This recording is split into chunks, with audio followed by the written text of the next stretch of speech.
Ya, masih seperti biasa, teman-teman, ya, selalu harus jaga kesehatan, jaga mental, ya, untuk semangat kuat, ya, karena perjalanan eh, kita meraih cita-cita itu tidak semudah yang kita bayangkan, tapi tidak sesulit yang kita takutkan, ya.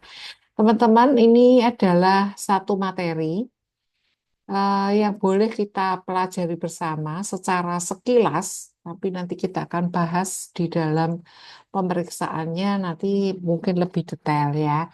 Jadi kalau teman-teman membaca kemarin kita habis akreditasi, maka disebutkan di situ kaitannya adalah unggulan dari D4 Analis Kesehatan Universitas Setiabudi adalah penyakit degeneratif. Nah, ternyata dalam perspektif gangguan koagulasi yang timbul pada penyakit degeneratif, maka mata kuliah hemostasis ini kebagian peran ya. Jadi apa sih yang dimaksud dengan penyakit degeneratif? Jadi ada stroke ya, yang banyak sih sebetulnya, tapi yang kita kaitkan di sini ada stroke, penyakit jantung koroner, kemudian diabetes mellitus, autoimmune disease dan cancer. Sebetulnya autoimmune disease ini tuh masih agak ya dibilang kaitannya dengan usia ya tidak juga, tapi mungkin ini karena wajah seribu wajah.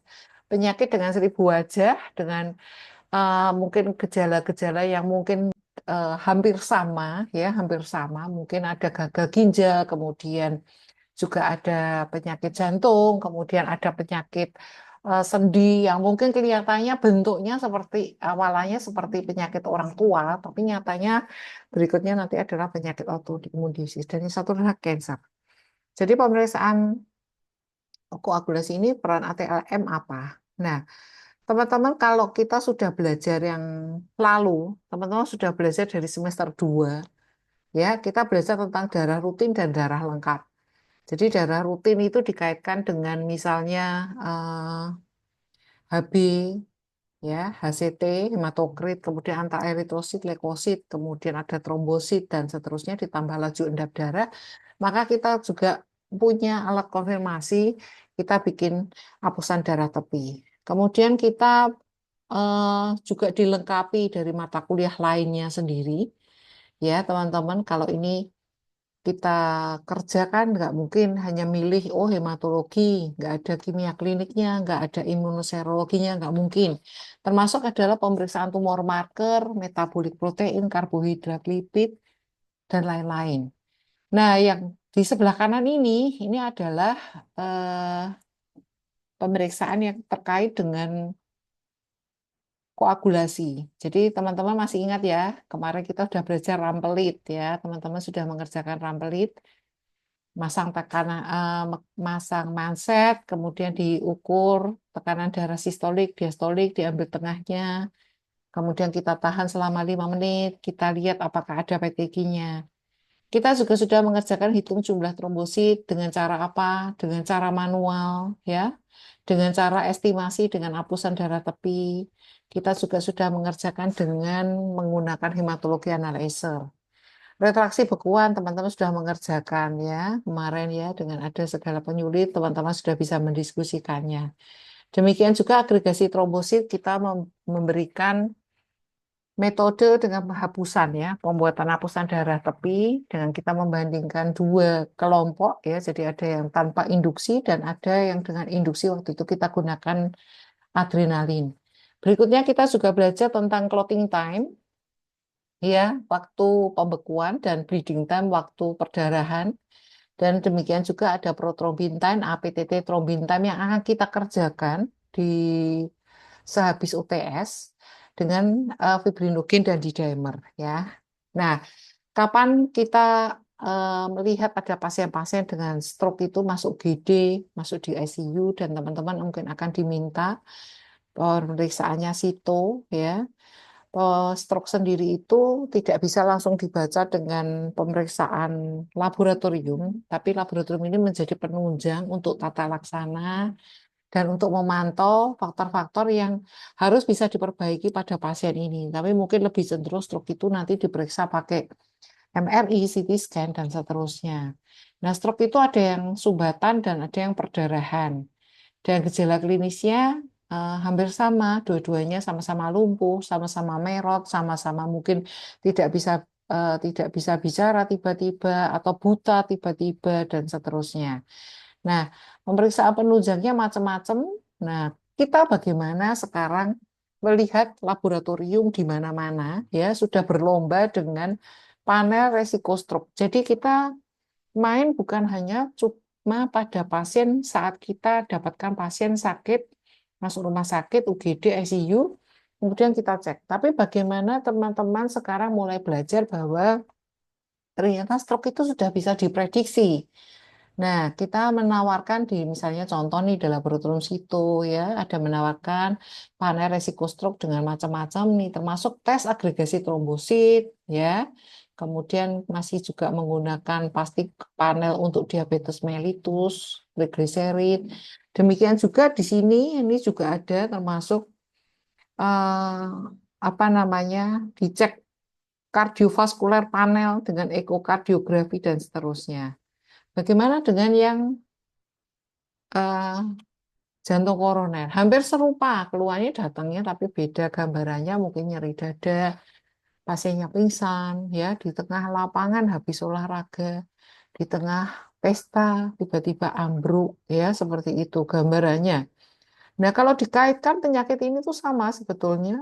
Cikal bakalnya dengan salah satu tadi stroke yang termasuk adalah trombotik ya. Jadi kalau kita belajar dulu eh, bahwa pembekuan darah itu normal, tapi jadi kalau dia berlebihan, ya pembekuan darah berlebihan, nah itu menjadi tidak ideal. Seperti gambar ini kan adalah pembuluh darah yang bersih, jadi aliran darahnya akan lancar.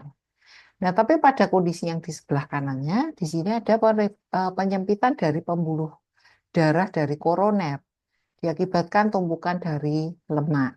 Nah, apakah lemak ini sendiri kaitannya dengan kolesterol trigliserid? Dia tidak berdiri sendiri, dia bersama dengan adanya inflamasi yang terjadi pada pasien-pasien. Nah, inflamasi itu bisa disebabkan oleh apa saja.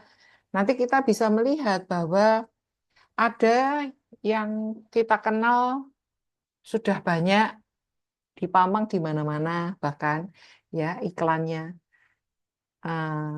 bahaya merokok. Nah, ini contoh salah satu zat kimia yang sering dikonsumsi ya, baik secara primer, sekunder, dan third ya. Jadi smoking ada yang langsung merokok, ada yang kena asapnya aja dari pacarnya mungkin, dan selanjutnya ada juga yang bapak-bapak pulang membawa baju karena dia merokok di luar ya, dia dengan merasa aman dia pulang ke rumah dan ternyata bajunya pun juga membawa asap rokok yang mungkin mengenai bayinya yang masih kecil. Inflamasi yang pertama karena rokok, selain polusi yang lainnya. Kemudian inflamasi bisa dicetuskan juga dengan apa?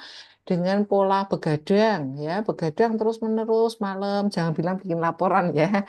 Jadi begadang, kemudian mungkin dengan pola makan yang tidak baik ya, tengah malam dan seterusnya. Dan berikutnya juga bisa dicetuskan karena diabetes mellitus. Tapi sebelum jatuh pada diabetes mellitus, kita juga bisa berpikir bahwa trending sekarang minum minuman manis yang berlebihan ya, gula itu juga menjadi salah satu sumber inflamasi. Nah, nanti kita pelajari lebih lanjut, teman-teman mungkin di kimia klinik, kimia darah, atau patofisiologi. Jadi dengan adanya rangsangan tadi inflamasi, maka tadi kolesterol yang nggak kenapa-kenapa bisa menjadi masalah dan menimbulkan POMSEL dan aterosklerosis yang akan memicu ini. Ya, ini gejala-gejalanya seperti apa? Apakah bisa diubah umur jenis kelamin? Nah, umur ini ya meningkatkan resiko, tetapi ada faktor yang bisa diubah. Merokoknya diberhentikan, tensinya dikendalikan, gula darahnya juga dikendalikan, stresnya, ya, kurang aktivitas fisik dan seterusnya, ini harus dikendalikan supaya resikonya. Nah, bagaimana peran dari ATLM sendiri? Kita ATLM itu juga bisa mengedukasi masyarakat dengan ini tadi ya. Nah, kalau laboratoriumnya bagaimana juga ditawarkan, teman-teman apa namanya? teman-teman ini kan D4 ya. D4 tuh salah satunya ada kewirausahaan ya. Jadi kalau teman-teman masalah kewirausahaan tuh teman-teman bayangkan kalau teman-teman menjadi tenaga marketing atau tenaga eh, misalnya atau ownernya ya, owner sebuah laboratorium ingin mengembangkan atau misalnya sebagai tim edukator ya, jadi dari sebuah laboratorium. Nah, ini salah satu yang bisa kita sampaikan ke masyarakat ya, seperti ini. Nah, ini kalau dari pemasaran jualan seperti ini, ada harga promo. Nah, nanti di kewirausahaan juga dihitung nih. Gimana kalau teman-teman modalnya sekian, alatnya sekian, pakai kontrol ya, kita lagi belajar tentang kontrol. Kemudian habis itu dengan pemeriksaan macam-macam ini, kita berapa bisa kasih diskon ke masyarakat dan seterusnya. Kalau mau mengadakan kegiatan CSR pengabdian masyarakat, berapa yang kita keluarkan. Nah, jadi pengembangan ilmu itu nggak terbatas cuman sampai di mana teman-teman akan bekerja cuma di balik layar, di laboratorium. Nggak pernah nongol. Siapa yang bilang begitu? Teman-teman nggak. Bahkan dari yang sepele, sederhana ini alat ini. Alat ini juga dikembangkan oleh tenaga-tenaga saintis juga yang bergerak di bidang laboratorium, juga bergerak di misalnya di teknik kimia, misalnya gitu ya. Mereka juga akan mengembangkan alat-alat yang bisa kita gunakan. Nah, jadi kita tuh bisa jadi user, bisa juga kita juga malah yang menciptakan. Nah, teman-teman, ini gejala diabetes mellitus dengan adanya teman-teman nanti belajar ya, ada glukosa yang kita harus urus ya, kaitannya dengan berapa sih glukosa puasa. Jadi kita batasnya 126.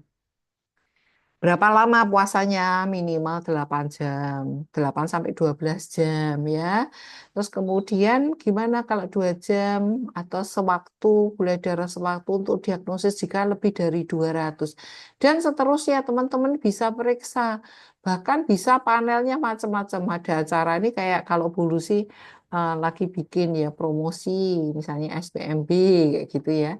Ini teman-teman juga mengembangkan seperti ini. Nah, ini gambarannya. Nah, kita bisa pelajari dari panel diabetes, apakah mereka juga memeriksa ya koagulasi. Sepertinya di sini tidak tampak ya. Jadi ini mungkin baru di awal. Tapi kita ketahui bahwa pasien-pasien DM itu mengembangkan resiko menjadi penyakit stroke, penyakit jantung koroner, ada gangguan di vein trombosis. Nah, ini bisa kita antisipasi juga dengan pemeriksaan. Demikian juga autoimun disease juga sama ya. Yang terkait dengan autoimun ada toksin ya, kita belajar, teman-teman belajar toksikologi klinis, barang-barang yang membuat toksin. Salah satunya tadi adalah rokok, kembali ke rokok. Ada kaitannya dengan apa? Defisiensi dari gizi. Jadi sekarang itu ada yang kelebihan gizi, ada yang kekurangan gizi, ya. Orangnya gemuk tapi kurang Fe, orangnya gemuk tapi kurang yang lainnya. Jadi ini. Kemudian food sensitivity dan infection. Nah, kalau sudah gambarannya autoimun disease, tadi polisi bilang dengan 1.000 muka, 1.000 wajah, gambarannya macam-macam, dan kemudian teman-teman ini bisa melihat ternyata sebetulnya banyak pemeriksaan yang bisa dikerjakan ya, dikerjakan biasanya kaitannya ini dengan imunoserologi ya, kita masuknya di imunoserologi dan kemudian bisa dikembangkan juga nanti ya kaitannya dengan nih, coba baca. Lupus, antikoagulan, dan abnormal coagulation pasien COVID. Ini kita sudah ada kaitannya. Jadi orang dengan gangguan koagulasi baik pada COVID-nya sendiri atau pada lupusnya sendiri. Dan apa yang timbul ternyata ada hubungan antara koagulan lupus dan defisiensi faktor 12. Teman-teman masih ingat ya faktor 12 yang didapat sekunder terhadap antibodi faktor 12. Jadi faktor 12-nya itu dia diserang sehingga terjadi kerusakan faktor 12. Sehingga faktor 12 masih ingat ya teman-teman kalau ujian jangan lupa. Ya, faktor 12 itu termasuk faktor apa? intrinsik ya 12 sehingga menimbulkan perpanjangan APTT. Teman-teman masih ingat bahwa APTT itu terkait dengan apa? Terkait dengan faktor intrinsik ya. Kemudian meskipun ada peningkatan faktor 8 yang memperpendek APTT. Jadi gimana nih, ada risiko ke perdarahan ya.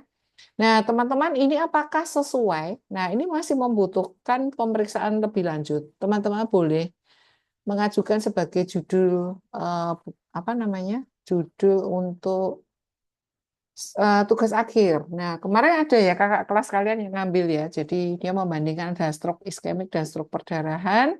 Dia ngecek untuk prothrombin dan APTT-nya. Nanti kita tunggu hasilnya ya, simpulannya. Ini adalah kegiatan medical check up 2022 dan teman-teman nanti akan melaksanakan bersama. Kita akan menjadi tim lagi pada medical check up 2025 yang akan kita selenggarakan pada awal bulan Juni. Saya kira itu yang pertama yang bisa saya sampaikan. Nah, kemudian dikaitkan dengan pemeriksaan hemostasisnya sendiri, maka ini bisa kita lihat, teman-teman mungkin bisa mereview sebentar apa yang sudah kita kerjakan ya, apa yang kita pahami tentang hemostasis yang menghentikan perdarahan secara spontan, tapi di satu sisi juga harus menyeimbangkan bahwa darah itu harus tetap mengalir ya. Masih ingat ya komponen hemostasis kalau ditanya sama Bu Lucy, yang pertama adalah pembuluh darah. Pembuluh darahnya harus bagus ya, karena ada kadang gangguan cuma vaskuler, jadi timbul perdarahan. Kekurangan contohnya kekurangan vitamin C mempengaruhi dari pembuluh darah. Ya, kemudian orang-orang dengan alergi tadi juga lebih rentan pembuluh darahnya. Kemudian berikutnya adalah kedua adalah trombosit, ketiga adalah faktor pembekuan dan yang lain-lain ini masih banyak. Ya, kalau ini kita siklusnya kita lihat pathway-nya akan sangat luas. Nah, yang penting pada hemostasis itu yang paling penting adalah biasanya apa? Jika terjadi perdarahan, maka yang pertama tuh pembuluh darah akan mengkeret. Set. Ini yang kita bisa ukur. Teman-teman kan kemarin menggunakan metode bleeding time menggunakan metode IV. Di situ kan teman-teman memberikan tekanan tensi dinaikkan sampai 40 mm Hg. Nah, ini salah satu menggambarkan kondisi fisiologis hemostasis itu seperti itu. Jadi kenapa gambaran IV itu lebih bagus daripada DUX? Salah satu karena dia ada tadi stimulasi untuk kontraksinya. Nah, bagaimana kemudian berikutnya bleeding time di sini yang kita ukur di sini adalah tadi sudah dibantu tadi vaskularnya, kedua adalah trombositnya. Trombositnya membentuk sumbat ya. Jadi yang kita ukur, kita tusuk, kemudian kita amati, kita tiap 30 detik kita ambil apa namanya? Hisap pakai apa namanya? Pakai kertas ya. Dan kemudian nanti kita hitung nih sampai perdarahan berhenti itu ada berapa titik. Ya, masih ingat ya. Demikian juga trombosit juga kalian kenal dengan pada pemeriksaan agregasi trombosit. Agregasi trombosit itu kita induksi, kemudian trombosit itu ngapain? Dia aktif. Ngapain aja? Dia bergerak aktif membentuk agregat. Nah, ini yang kita hitung trombositnya berkelompok. Contohnya begitu. Nah, setelah ada kontak pembuluh darah, trombosit ada nempel lah si faktor koagulasi. Nah, teman-teman, kemudian dapat memeriksanya dengan apa? Ada yang pemeriksaan dengan clotting time yang paling sederhana. Ya, clotting time ada yang pakai tabung kapiler yang dipatah-patah. Kemudian ada juga yang menggunakan apa? Objek glass ya. Ada teman-teman juga menggunakan Lee and White. Nah, berikutnya lagi masih masuk lagi yang besok ya setelah UTS nanti kita masuk PT, APTT kita kerjakan langsung di laboratorium. Nah, yang terakhir adalah fibrinolitik. Kalau sudah sumbat terbentuk, tapi kemudian sudah ada pembentukan eh, dinding pembuluh darah sudah menjadi utuh lagi, maka yang terjadi adalah proses berikutnya adalah fibrinolitik. Jadi fibrin yang tadinya ada di situ yang untuk menghentikan perdarahan, memberikan kesempatan tubuh untuk regenerasi, dia harus dibongkar, ya. Nah, tapi teman-teman nanti ada gangguan macam-macam, ya. Nah, kapan pemeriksaan hemostasis? Tadi kalau sudah ada, kita sebut penyakit-penyakitnya ya, kita bisa melihat ada persiapan operasi. Jadi teman-teman kalau kerja di rumah sakit ya persiapan operasi aja, pemeriksaan PTA, PTT, darah rutin, darah lengkap itu udah dikerjakan terus. Udah jadi satu paket ya. Kemudian atau misalnya ada pasien ya kemarin kayak polisi cerita, pasien anak laki-laki habis kitan sunat kok malah habis operasi minor ya. Jadi ya operasi minor loh kok malah dia apa namanya perdarahan terus atau misalnya nggak nggak seberapa jatuh ya gitu tapi kok jadi bengkak besar di lututnya. Nah ini kita harus perhatikan. Orang tua akan membawa ke dokter, dokter akan memeriksa dan mungkin akan juga meminta pemeriksaan laboratorium. Ya tadi ya penyakit yang terkait trombosis emboli, tadi contohnya stroke, jantung koroner. Kemudian kalau sudah ketahuan stroke, jantung koroner, maka diberikan terapi antikoagulan. Nah, terapi antikoagulan ini juga harus dimonitor ya teman-teman dikasih pengencer darah tuh harus monitor kalau enggak kelebihan dosisnya nanti malah resiko bleeding ya atau pada pasien penyakit ini ya nah ini pra operasi kemudian perdarahan sudah berhenti ya ada mimison tiba-tiba nih lutut yang perdarahan seperti ini kemudian ini tadi penyakit jantung dan stroke ya atau COVID dan gangguan ini ada ya kita waktu itu pas COVID beneran itu, jadi teman-teman itu bikin semacam review begitu ya, misalnya trombositopenia pada COVID ya, corona virus disease waktu itu anak eh, D4 atau D3 ya, itu juga bingung ya, Bu Sih, kayaknya masih D3. Nah, itulah bentuknya literatur review ya. Nah, ini pemeriksaan tadi ya, hemostasis primer, ada rampelit, jumlah trombosit, sudah bleeding time, kemarin sudah belajar. Ini dilihat lagi ya. Jadi besok ujian itu ditanya misalnya nih ya, seorang ATLM diminta untuk melakukan pemeriksaan rampelit pada pasien diduga misalnya gangguan integritas pembuluh darah misalnya begitu ya, karena kerapuan kapiler misalnya begitu ya.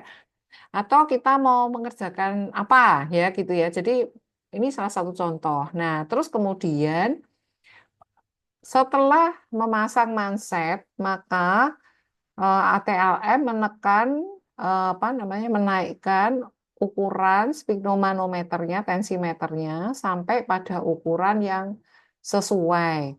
Jika sistol dan dia sistol adalah 150 dan diastolnya adalah 90, pertanyaannya berapakah dipasang ukuran untuk pada pemeriksaan tersebut. Nah, teman-teman harus ngerti, berarti oh dijumlah K, terus nanti dibagi dua. Nah, pilihannya A, B, C, D, E. Atau Bulusi akan bertanya, misalnya pemeriksaan sistol tadi ya masih rampelit, terus kemudian berapa lama waktu yang digunakan untuk provokasi pada pemeriksaan tersebut. Oh, 5 menit, misalnya jawabannya ini gitu ya, A, B, C, D, E.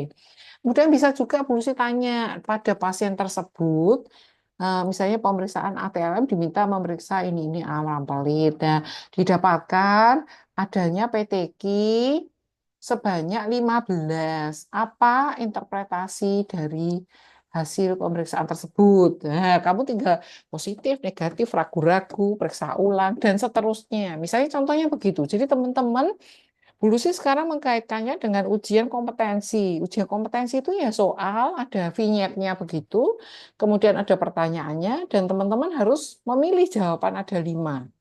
Dan soalnya itu tidak harus serta-merta kayak teori banget gitu, tapi selalu dikemas dalam bentuk kasus ya.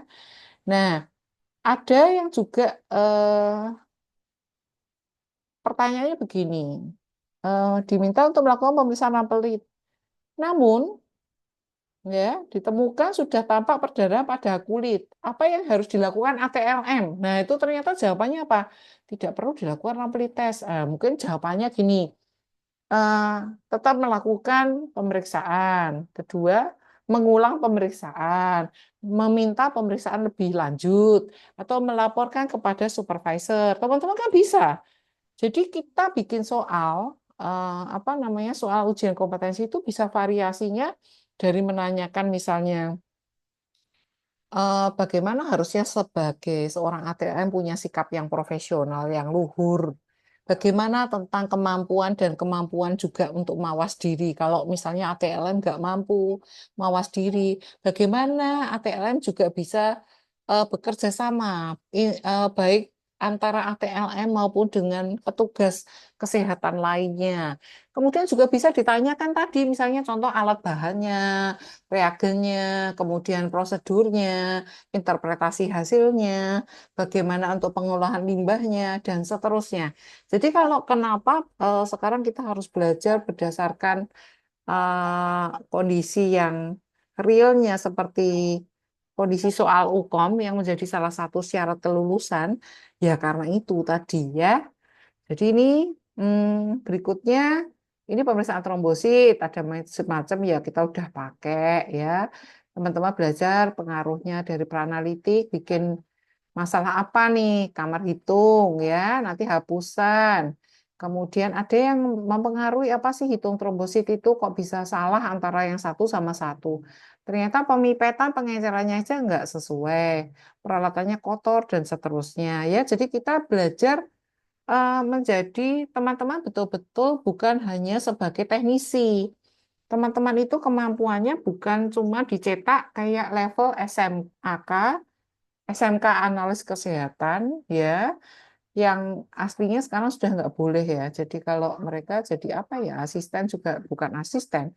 Nah, berikutnya yang kedua, teman-teman juga tidak hanya berhenti pada level D3, di mana kalian menjadi teknisi aja. Enggak, mereka kamu jadi setting itu juga harus bisa menjadi kaitannya dengan mutu, jadi manajer mutu. Jadi kalau ini belum level S2 itu masih rancu ya di S2 TLM itu menurut Bu Lucy lebih settingnya untuk mungkin pendidik atau pengembang ya, jadi untuk peneliti begitu. Maka mutu itu juga bagian tanggung jawab teman-teman. Nah, tadi yang ngurus kayak gini itu siapa?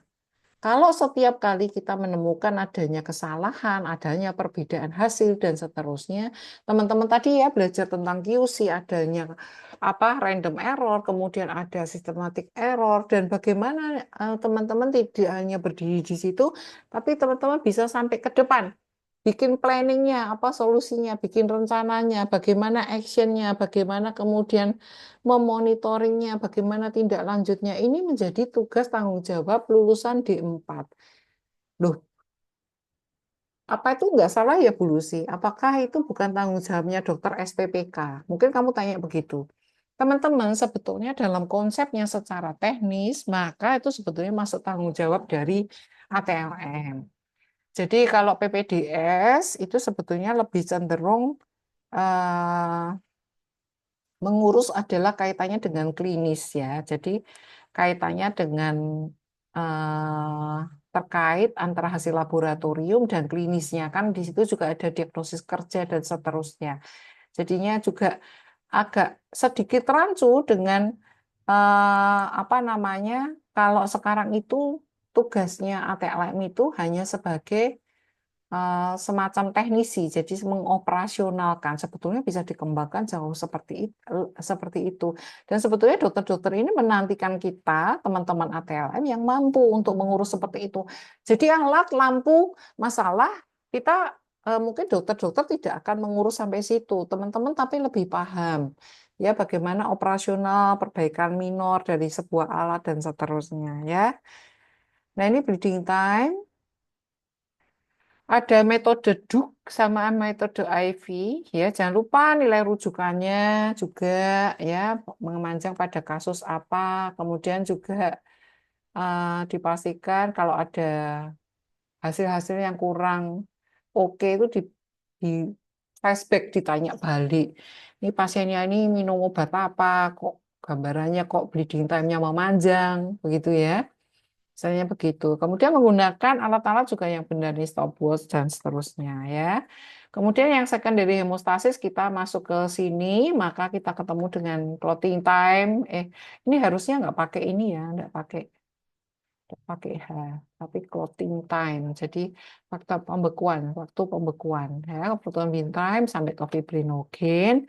Nah ini contohnya ya clotting time ya, faktor pembekuan. Kemudian ada juga kita membedakan ya nih teman-teman. Yang Duke method ini di sini plotting time dengan menggunakan Lee and White ya. Nanti ini kapan memanjang, breeding time kapan, perbedaannya apa ya. Kemudian pemeriksaan waktu pembekuan. Nah ini lagi sama teman-teman kemampuannya bukan cuman bisa mengerjakan tapi ngerti. Loh, ini kok beda ya? Kenapa ya? Oh, tabungnya kemarin kok kecil kok sekarang besar.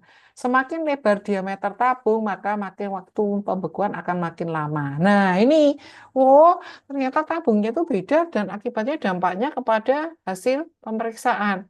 Ini yang penting juga teman-teman pastikan. Kayak kemarin misalnya tabung yang tidak diperiksa tidak boleh bergoyang. Nah, teman-teman ada toh yang kemarin meriksa retraksi bekuan, terus lapor ini kok nggak beku-beku kenapa lah? Mungkin itu tergoyang-goyang, ya kan? Kadang karena harusnya itu dalam kondisi diam tidak disentuh tidak apa, tapi mungkin karena pekerjaan kita kurang teliti, yang terjadi adalah tadi sehingga hasilnya apakah itu menjadi lebih cepat ataukah malah menjadi lambat. Nah, itu yang kita bisa mempengaruhi ya. Kemudian termasuk adalah tabung yang basah, misalnya kalau kita menggunakan tabung yang load pekerjaan laboratorium kita cepat sekali sehingga kita terpaksa harus mencuci tabung dan menggunakannya lagi. Ini ada solusinya ya teman-teman. Kemarin kalau tabungnya basah ya dimasukkan aja tabungnya ke dalam NaCl ya, dimasukkan. Jadi keringnya itu kering NaCl 0,9. Jadi nanti meskipun ya mungkin ada sedikit pengenceran tapi tidak lisis ya teman-teman. Berikutnya juga kita menggunakan persiapan pembuatan plasma ya. Besok PT-APTT pakainya plasma semua. Kita menggunakan sentrifuge, dipastikan sentrifuge kita juga terkalibrasi jadi supaya kecepatannya sesuai, nanti tidak lisis, tidak terpisah dengan sempurna dan seterusnya ya. Jadi ini ada bentuk pembuatan plasma, pur platelet plasma, kemudian ada rich platelet plasma. Biasanya ini yang kita buat itu ya, buat anti aging itu ya. Terus kemudian disuntik-suntikkan di wajah ya, biar nggak ada kerutnya, biar lebih glowing, biar lebih kenceng ya. Ini kita bisa buat sendiri. Dan tapi kan biasanya kita untuk menyuntik-nyuntikkan atau kita pakai micro roller, micro needle roller itu juga bisa ya. Ini tapi bukan untuk itu. Kita bikinnya di laboratorium kaitannya dengan pemeriksaan PT, APTT, dan seterusnya. Nah, yang harus diperhatikan banyak hal. Masuk kita juga, kalau tadi sudah kita menggunakan hmm, darah kontrol, maka teman-teman juga di sini kita juga bisa menggunakan plasma kontrol. Jadi plasma kontrol ini buat apa? Ya sama, tapi bukan bentuknya plasma, tapi bentuknya kalau kemarin kita bentuknya kan darah gitu ya kontrolnya ya. Jadi yang ini nanti bentuknya plasma. Ya sama, pemeriksaannya juga sama ya. Tapi misalnya kita mau menggunakan dari bukan yang pabrikan tapi kita mau menggunakan yang dari pasien. Nah, dari pasien kita kan juga bisa. Nah, makanya ini ada apa penjelasannya ya. Ini pemeriksaan proton beam time ya. Proton beam time itu nanti dikonversi menjadi INR ya, teman-teman ya. Jadi dibacanya nggak langsung ini PT memanjang memendek tapi kita juga habis itu ada konversi karena kita menyesuaikan dengan reagen yang digunakan berbeda-beda asalnya dari seluruh laboratorium, makanya kemudian dikonversi dengan ini INR ya.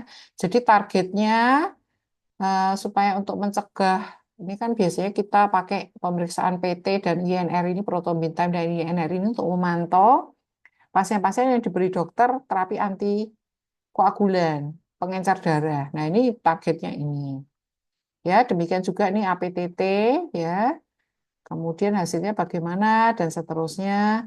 Ini juga apa saja yang bisa mempengaruhi hasil PT, APTT dari pengambilan darahnya, kemudian ngambilnya tidak sekali tusuk kena ya. Kemudian teman-teman juga mesti ngerti ya bagaimana solusinya urutan tabung. Kalau misalnya kita ngambilnya sulit, berarti tabungnya merah dulu. Kalau enggak kan kita langsung tabung biru ya. Urutan tabung tuh kayak langit di atas. Lihat stopan ada warna merah, kuning, hijau. Ada orang pakai helm ungu. Ya kan kita begitu ya. Termasuk juga adalah jalur infusnya hati-hati sekali. Karena ini mengaruhi ya. Jadi dari hasil koagulasi pemeriksaan ya. Ini thrombin time. Dan kemudian kita juga kadang mau nyari salah satu faktornya bagaimana ini ada caranya ya pemeriksaan fibrinogen. Satu lagi nanti ditambah adalah pemeriksaan D-dimer. Saya kira itu mungkin ya bisa Bu Lucy sampaikan. Agak memusingkan ya teman-teman. Tapi saya yakin kalau teman-teman sudah menjalani pemeriksaan apa namanya kemarin, maka teman-teman bisa untuk mengerjakan. Untuk bahan bagian prothrombin time APTT, trombin dan fibrinogen tidak menjadi bahan materi ya. Sementara nanti akan kita pending karena mungkin ada perubahan jadwal yang kemarin sehingga nanti materi dari protrombin APTT, trombin fibrinogen di dimer nanti akan kita masukkan ke dalam topik pasca UTS. Jadi nanti masuk materi di UAS. Tapi sudah Bu Lucy sampaikan juga materinya, tinggal nanti kita ketemu di praktek, kita perdalam. Ya, saya kira itu mungkin ada pertanyaan dulu. Masih ada waktu 1 menit, 2 menit. Silahkan, saya cek dulu kehadirannya. Ada yang sedang tidur. Felty ada di mana? Felty, halo Felty. Iya Apakah Ibu, hadir Nah, Ibu. oke, Febri ada Febri. Nah, Febri yang Hadir menghubungi. Bu. Ya, rajin ya. Oke, saya kira Dio mana? Dio ada suaranya? Hadir Ibu. Oke, siap. Oke, bagus ya anak-anakku semua, rajin-rajin semua. Semoga ilmu yang diberikan sedikit ini dapat meningkatkan semangat kalian ya untuk belajar dan menjadi tenaga ATLM yang profesional dan berbudi pekerti yang luhur. Terima kasih kesempatan sore hari ini. Kita akhiri pertemuan. Sampai jumpa pada pertemuan berikutnya. Selamat sore semuanya. Sore Ibu. Terima Terima kasih kasih Ibu. Bu. Ya, Terima terima kasih kasih. Ibu. Terima kasih. Makasih Bu. Baik, saya akhiri ya, saya tutup.